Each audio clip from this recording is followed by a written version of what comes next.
sang bi leeral jamonoy tay jile sang bi omal dundu tay jile loolu moo jur am loolu moo jur xam-xam أعوذ بالله من الشيطان الرجيم بسم الله الرحمن الرحيم Maulaya Sidi Mohamed El-Cheikh, celui dont le nom symbolise la lumière purificatrice. Définir sa grandeur est impossible. Comment la définir alors? Quand j'écris, une peur m'envahit car je sais qu'il n'y a aucun mot que puisse magnifier ou glorifier son être. Tous les mots sont infimes pour décrire les nobles valeurs qu'il incarne. Et nul ne peut à ce jour quantifier ou qualifier ses vertus. Ce grand homme hors du commun, ce grand homme au visage lumineux, d'une luminosité qui attire à coup sûr tous les regards et qui augmente de jour en jour. Une luminosité au reflet comparable aux magnifiques lumières du building tournant à Bassatul Jalal. Eh bien, quiconque contemple son majestueux, lumineux et noble visage saura bien que la pureté existe. Ancré dans la lumière divine, Sunu Sang Bu Tedd Bi, de par ses enseignements lumineux, nous éclaire, nous oriente et nous guide vers le chemin de la félicité. Gloire et pureté donc à cette créature généreuse, aux qualités incommensurables. De par ses paroles lumineuses, il éclaire les âmes. De par sa bonté, il est le sauveur des âmes en cette période sombre.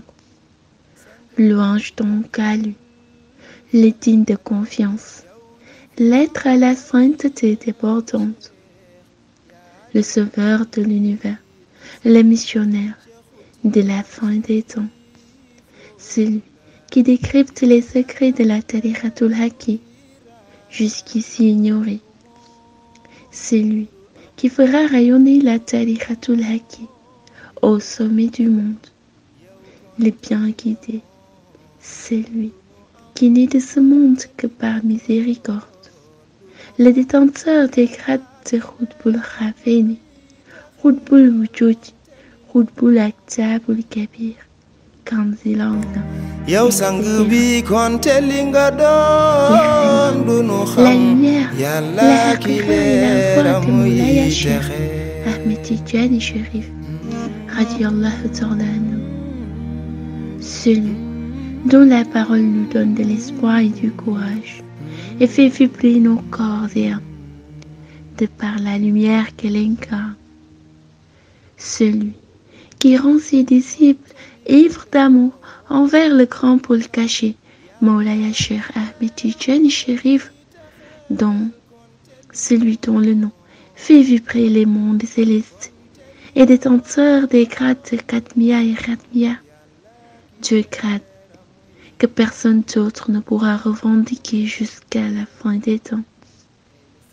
Puisse alors notre existence soit dévouée à jamais à Sunu Sang Bu Tedd Bi, Maulaya Sidi Mohamed El-Cheikh, le fils spirituel du meilleur des êtres créés.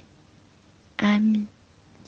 Jërëjëf Ya Maulaya Sidi Mohamed El-Cheikh, jërëjëf Khutbul Aktabul Kabir, celui qui reflète l'image parfaite du bien-aimé prophète sallallahu alayhi wa sallam.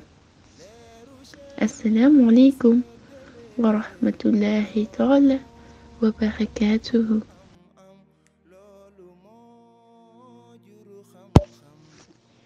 أعوذ بالله من الشيطان الرجيم بسم الله الرحمن الرحيم.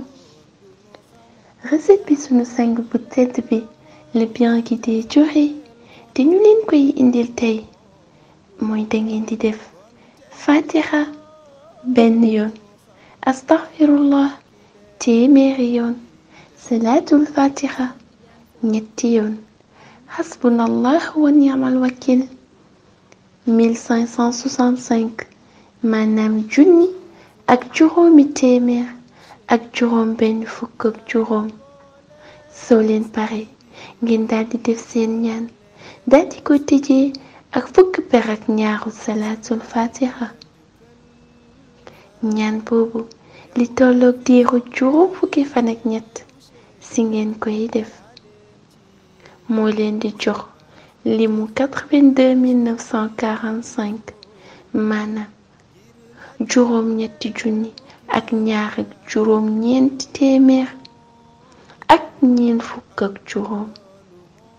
boo leen ko defee di ngeen am ay pouvoir mystique yu am solo te seen noon yi leen di fexe dunu leen mënal dara ci barke Mawlaya Cheikh Ahmed Tidiane Chérif radiyallahu ta'ala anhu. Cheikhu Tidiane Chérif yaa nu booleek sang bi ngir mu leeral sunu dundu.